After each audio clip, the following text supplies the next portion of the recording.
ya tenemos una tabla en nuestra base de datos, ya tenemos un script en donde se va a guardar y lo que sigue a continuación es conectarnos desde PHP con esa base de datos, ¿sí? Entonces, ¿cómo se hace esa conexión?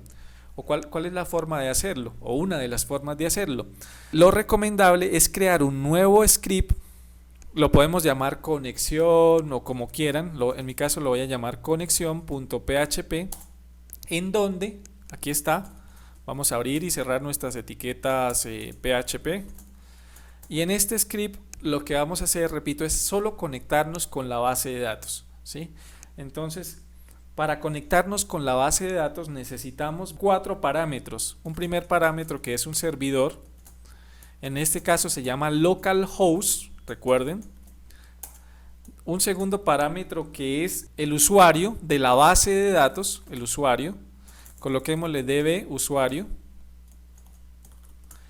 En este caso, por defecto con la instalación de XAMPP, el usuario es root, ¿sí? Con WAMP también el usuario por defecto es root. Ya cuando se migre la aplicación o el proyecto a un servidor remoto, tenemos que pues crear un nuevo usuario con una contraseña. Aquí localmente pues db password, ese usuario tiene una contraseña, por defecto en XAMPP viene vacío. Como es local pues no hay tanto problema de seguridad. El último parámetro que se debe especificar es el nombre de la base de datos. Nombre. Entonces recuerden que le pusimos proyecto 1. Listo, ya tenemos los 4 valores de la conexión. Ahora, ¿cómo nos conectamos? Vamos a crear una variable de conexión, la voy a llamar conex o conexión o como quieran. Y vamos a ejecutar una conexión nueva utilizando programación orientada a objetos. Y vamos a invocar un método ya de PHP que se llama MySQL y así. ¿Sí? En donde le vamos a pasar al final punto y coma como siempre, pero aquí le vamos a pasar los 4 parámetros. ¿Cuáles son los 4 parámetros? El servidor, coma, el usuario, es decir, lo que está en la variable db usuario, coma, lo que está la contraseña, lo que está en la variable db password o como se llame, coma, y el nombre de la base de datos.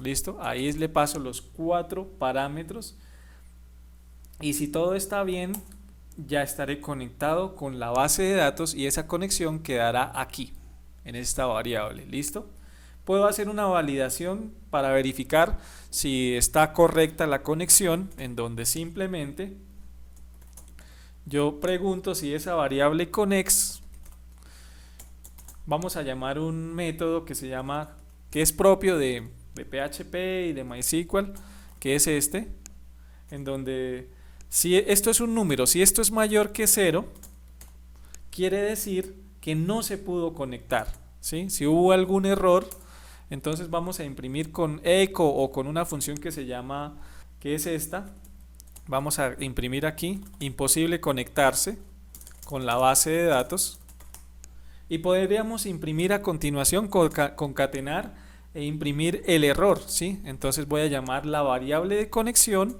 y el error, es decir, la función connect error. Listo, entonces en este momento verifiquemos que se ejecute una conexión.